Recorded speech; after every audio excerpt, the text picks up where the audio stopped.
राजस्थान में चुनावी बिसात भिज चुकी है और अब लग रहा है कि चुनाव नजदीक है। राजस्थान में विधानसभा चुनाव नजदीक आ रहे हैं और जैसे जैसे चुनाव नजदीक आ रहे हैं सरगर्मियां बढ़ती हुई नजर आ रही है। आज बात करेंगे हनुमान बेनीवाल के जलवे की, तो दूसरी तरफ भाजपा ने आज सचिवालय घेराव किया भ्रष्टाचार को लेकर।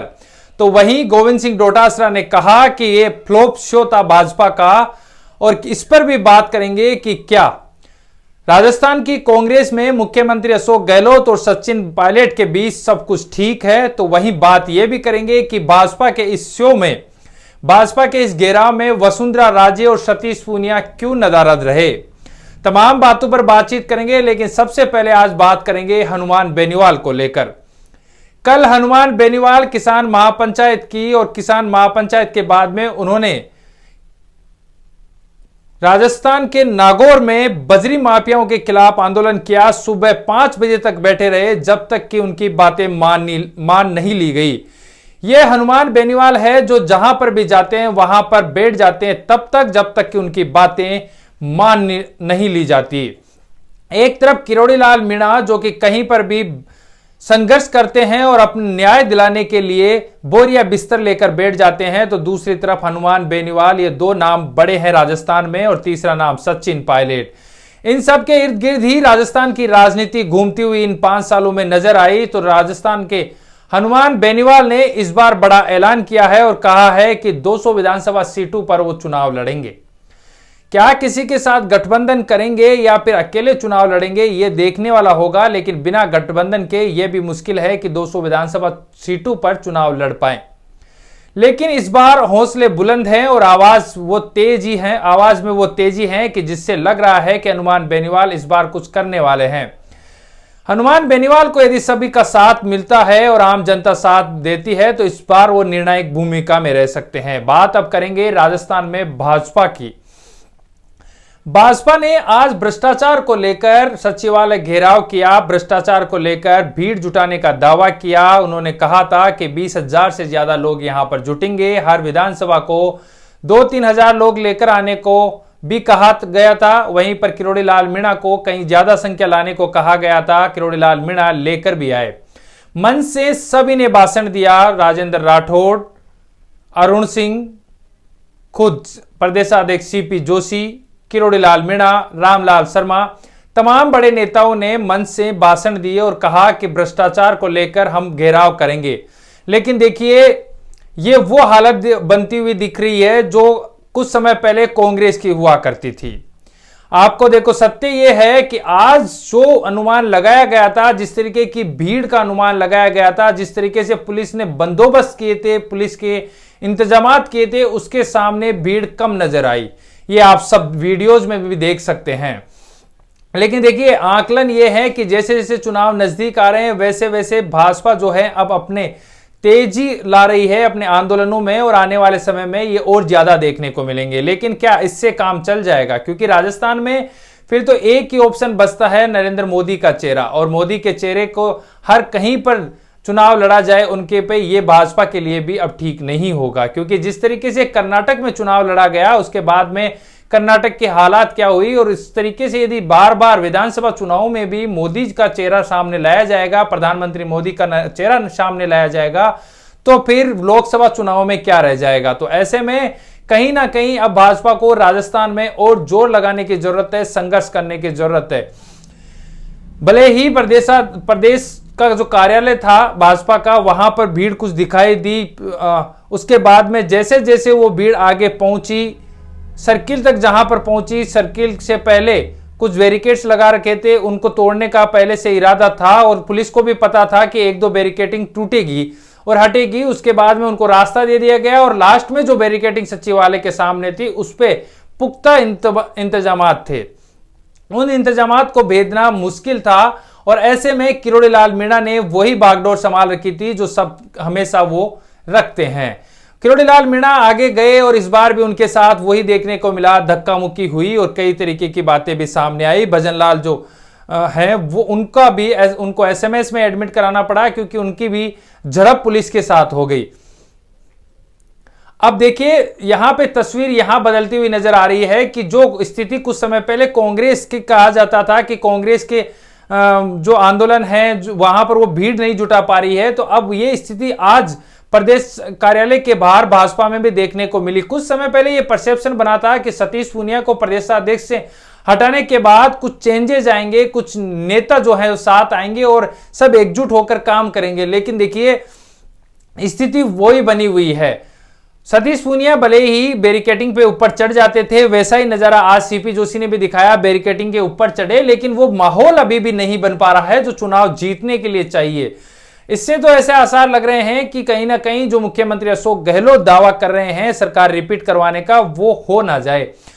और वो मुख्यमंत्री अशोक गहलोत जो है वो लगातार यही कह रहे हैं कि हम ये करके दिखाएंगे।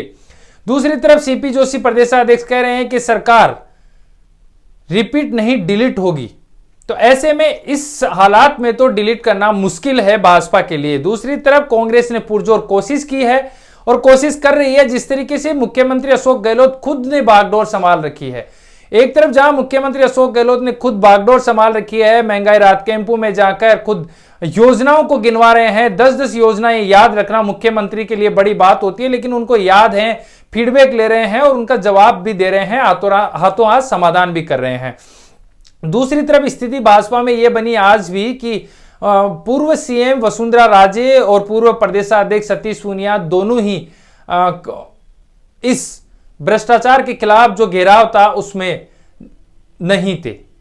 इसको नाम दिया गया था महाजन संघर्ष, महाजन घेराव, तो इसमें दोनों ही नहीं दिखे।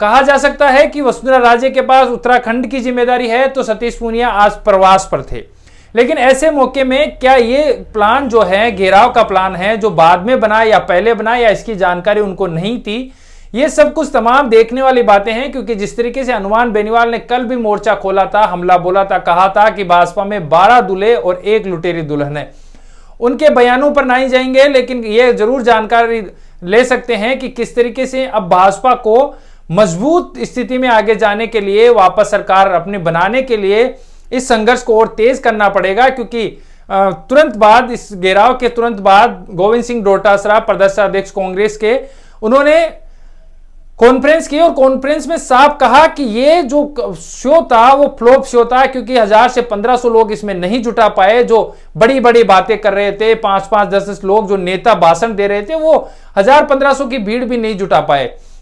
हालांकि भीड़ जो है 1000-1500 से कहीं ज्यादा थी, लेकिन देखिए ये तस्वीरें सामने जब आती है, जब ऐसी तस्वीरें आएगी तो फिर कैसे अनुमान लगाया जा सकता है, कैसे आशा की जा सकती है कि जो भाजपा कह रही है कि हम सरकार बनाएंगे वो कैसे बन सकती है। दूसरी तरफ मुख्यमंत्री अशोक गहलोत ने खुद बागडोर संभाल रखी है। मुख्यमंत्री अशोक गहलोत और सचिन पायलट अब एक यूनाइटेड होकर चुनाव लड़ने की बात शीर्ष नेतृत्व तो कह रहा है। खुद डोटासरा ने आज कहा कि आपने फोटो नहीं देखी, किस तरीके से शीर्ष नेता के साथ में फोटो आई है और यूनाइटेड होकर हम चुनाव लड़ेंगे और धीरे धीरे आगे एक साथ हो जाएंगे। तो तमाम तस्वीरें जो हैं कांग्रेस के लिहाज से अच्छी है। भले ही अभी भी सचिन पायलट ये कह रहे हो कि मैं मेरे जो मुद्दे थे, जो मैंने युवाओं से वादे किए, उनमें पीछे नहीं हटूंगा, लेकिन देखिए तस्वीरें अहम है इसलिए हो जाती है क्योंकि चुनाव नजदीक हैं और ऐसे में अब मुख्यमंत्री अशोक गहलोत और सचिन पायलट यूनाइटेड होकर चुनाव लड़ते हैं तो निश्चित कहीं ना कहीं टक्कर इस बार राजस्थान में होने वाली है और पहली बार ऐसा घमासान देखने को मिलेगा जो कि पहले नहीं देखने को मिलता था।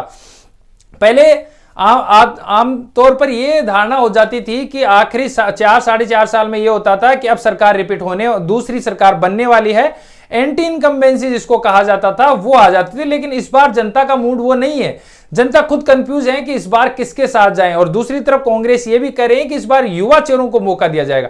यदि युवा चेहरों को इस बार मौका दिया जाता है तो निश्चित तौर पर कहीं ना कहीं बड़ा बदलाव देखने को राजस्थान में जरूर मिलेगा और इसके लिए अब भाजपा को भी तैयार रहना होगा क्योंकि भाजपा के इस तरीके के घेराव से तो काम चलने वाला है नहीं। वसुंधरा राजे और सतीश पूनिया भी यदि साथ आते हैं तो निश्चित तौर पर कहीं ना कहीं टक्कर जरूर होगी, लेकिन इस बार अभी ये मूड जनता का नहीं है कि किसी भी तरीके से किसी एक पक्ष या एक जो पार्टी है उसकी तरफ झुकाव देखा गया हो। जहां भी हम भी जा रहे हैं आम जनता के बीच में तो यही है कि जनता भी अभी कंफ्यूजन में है कि किसकी तरफ जाया जाए, क्योंकि जिस तरीके से मुख्यमंत्री अशोक गहलोत ने योजनाएं लगातार जनता के लिए लेकर आए हैं, जो योजनाएं जनता के बीच में जाकर बता रहे हैं, उससे जनता कभी नाखुश नजर नहीं आ रहे हैं। हाँ, हालांकि कुछ विधायकों से जरूर जनता नाराज है, कुछ जिले बनाने को लेकर भी जनता में नाखुश है, लेकिन उन सबको यदि एडजस्ट कर लिया जाता है तो इस बार कांग्रेस के लिए भी टफ नहीं होगा कि वो सरकार रिपीट करवा ले, क्योंकि सचिन पायलट अब अपनी मुख्य भूमिका में भी आने वाले हैं। क्योंकि कहा जा रहा था कि वो नई पार्टी बनाएंगे, लेकिन ऐसे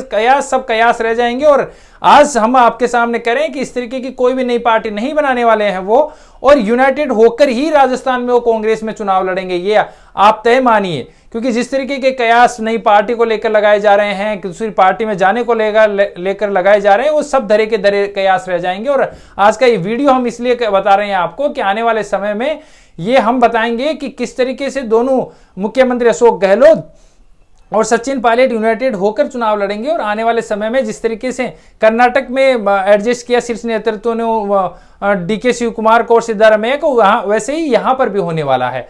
तो तमाम खबरों के लिए बने रहिए हमारे साथ। अगली खबर लेकर फिर हाजिर होंगे, तब तक के लिए जय हिंद, जय भारत।